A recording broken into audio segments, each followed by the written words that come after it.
मोठ्या स्टेटमेंट बातमीला आल्यानंतर मी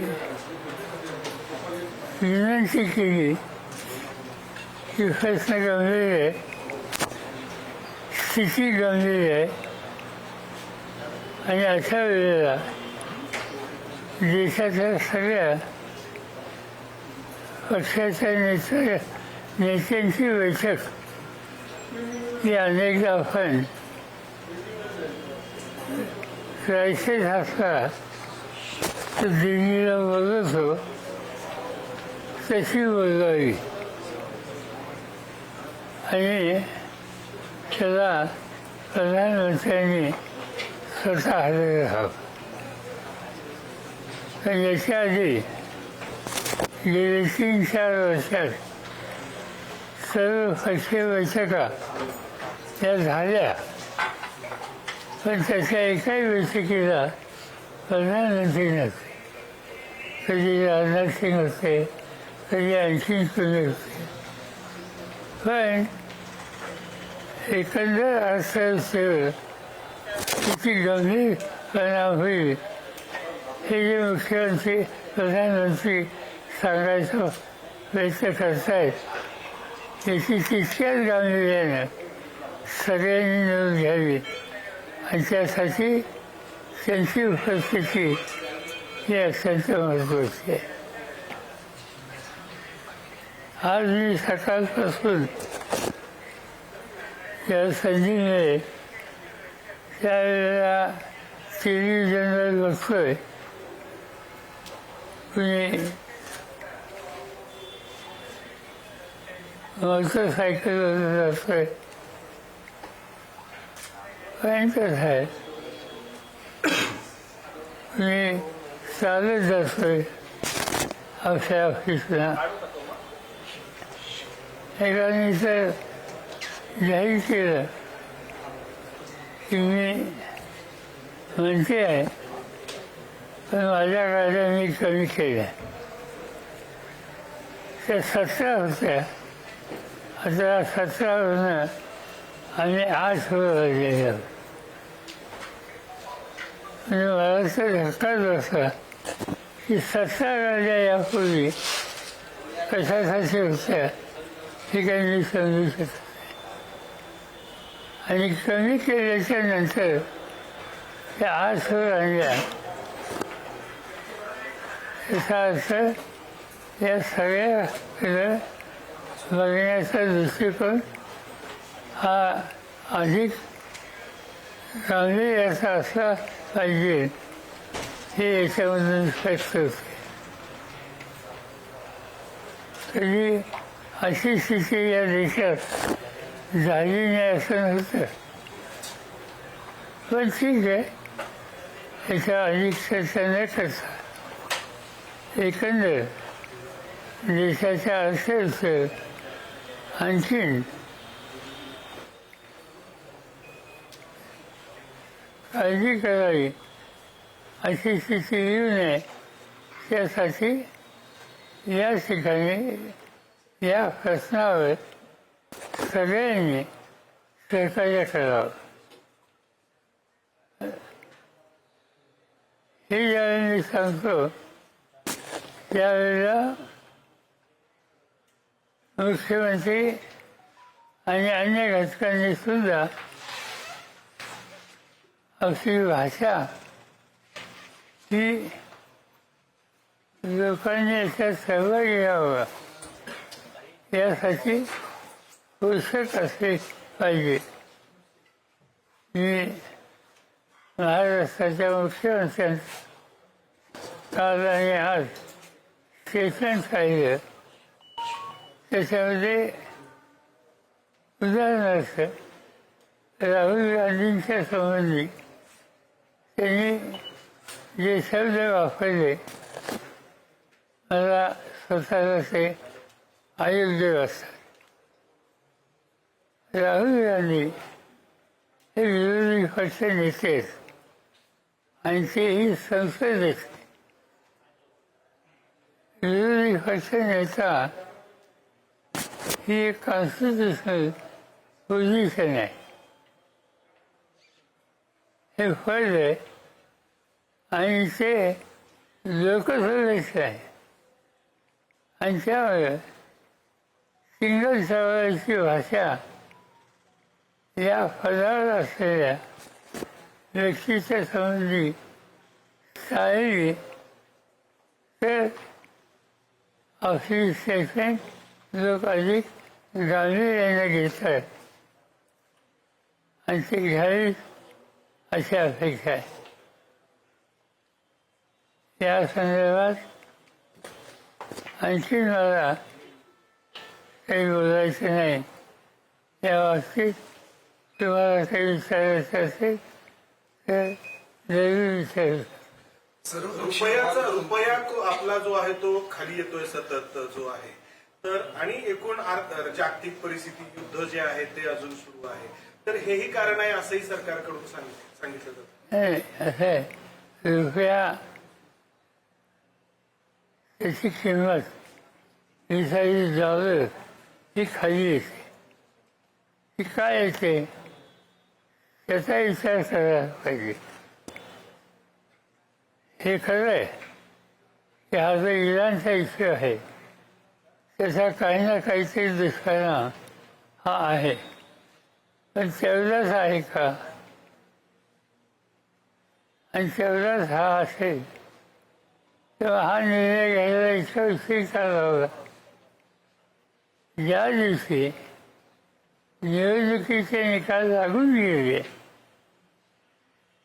त्या दिवशीपासून हे सगळे निर्णय घेतले. निवडणुकीचा प्रक्रिया चालू होती त्या काळात हे गांभीर्य देशाच्या नेतृत्वाला आलं नसतं. त्या सर्व निवडणुकीच्या काळामध्ये कधीही या पद्धतीची जनतेमध्ये जागृती करावी हा विचार आला नाही. इनफॅक्ट मी कालचा परवा हे बघत होतो की सोमनाथाचं मंदिर जे आहे त्या सोमनाथाच्या मंदिराला 75 वर्ष झाली म्हणून प्रधानमंत्री तिथे गेले त्याच्यातले काही तक्रार करायचं कारण नाही पण ते मंदिराच्या तिथं बसले आणि एअरफोर्सची 6 विमानं ही वरून जाऊन त्या कार्यक्रमात सहभागी झालेली होती. म्हणजे पेट्रोलियम प्रॉडक्ट त्याच्या वाढत्या किमती यासंबंधीचं स्टेटमेंट करायच्या आदल्या दिवशी 6 विमानं होती ही त्या ठिकाणी घेऊन त्यासंबंधीची त्याची जी काही झीज असते ही दाखवण्याचा प्रयत्न केला. मला एवढंच सांगायचं आहे की प्रश्न परिस्थिती गंभीर आहे. ती गांभीर्य सगळ्या पातळीवर दाखवली पाहिजे. पंतप्रधान म्हणतात की सोनं खरेदी करू नका, परदेश प्रवास टाळा. याचा परिणाम एक शक्य आहे का आणि याचा परिणाम आपल्या अर्थव्यवस्थेवरती काय होऊ शकतो?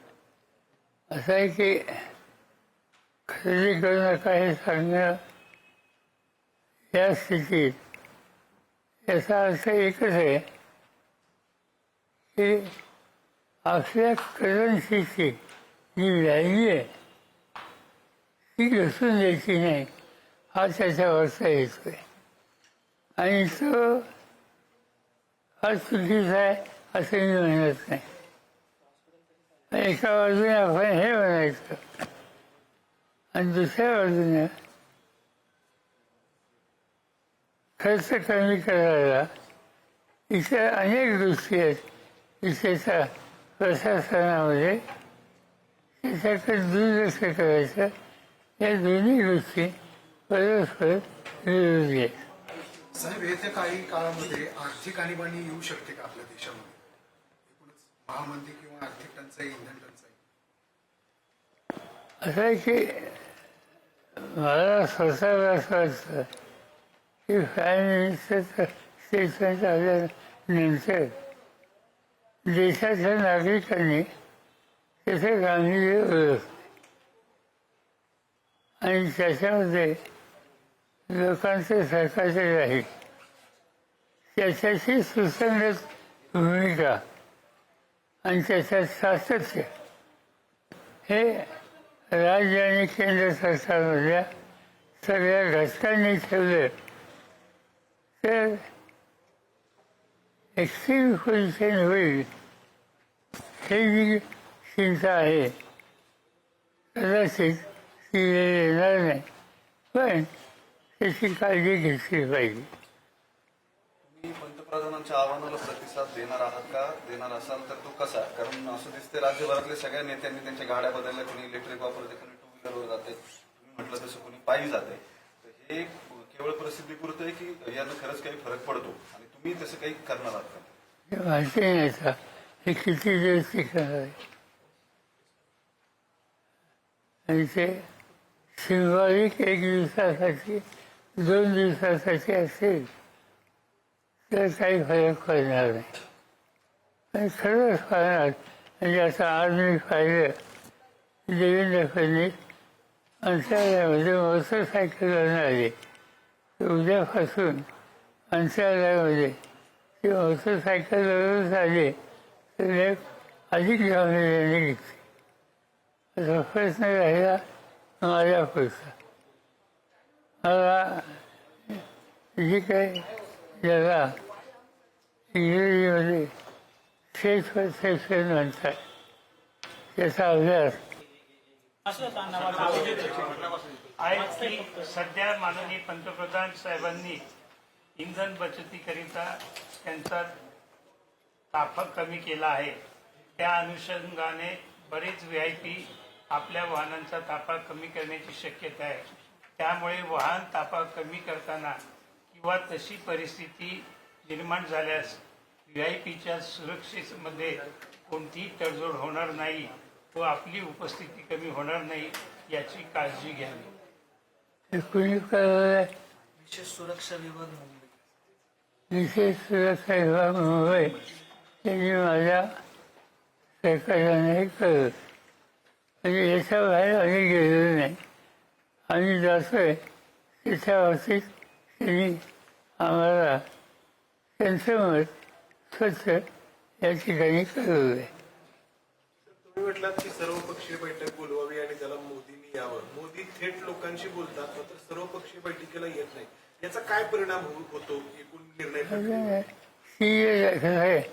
पार्लमेंटमध्ये सुद्धा ते कुठेच येतात.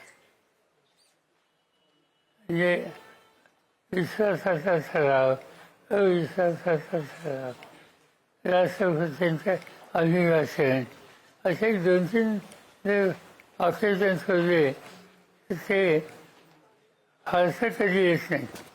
मागच्या 7 सेशनमध्ये राज्यसभेत एक दिवस सुद्धा ते आली असं आम्हाला पाहायला मिळालं नाही.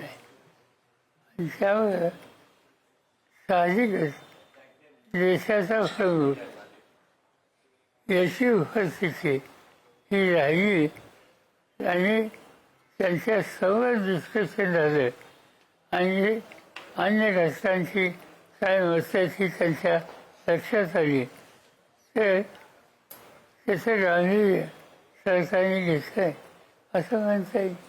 साहेब, इंधनाचा आणि गॅसचा तुटवडा निर्माण झालेला आहे आणि त्याच्यामुळे महागाईचा दर वाढलेला आहे. सर्वसामान्यांना सर्वच गोष्टी महाग होत आहेत. सरकारला ही महागाई नियंत्रणात आणण्याच्या दृष्टीने अपयश आले का वाटते? असं एकदा हा निष्कर्ष लगेच काढण्यायोग्य नाही. या इश्यूची सुरुवात कुठून झाली?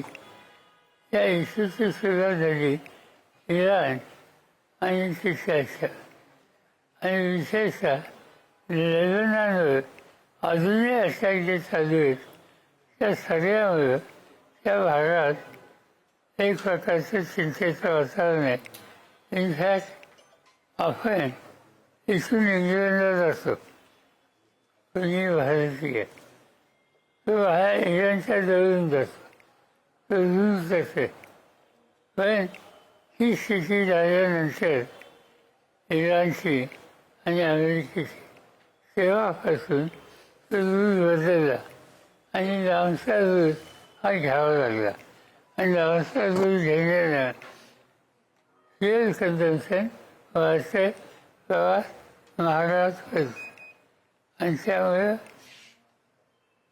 या स्थितीमुळे ते घडलेले मी त्याचा दोष भारत सरकारला देणार नाही.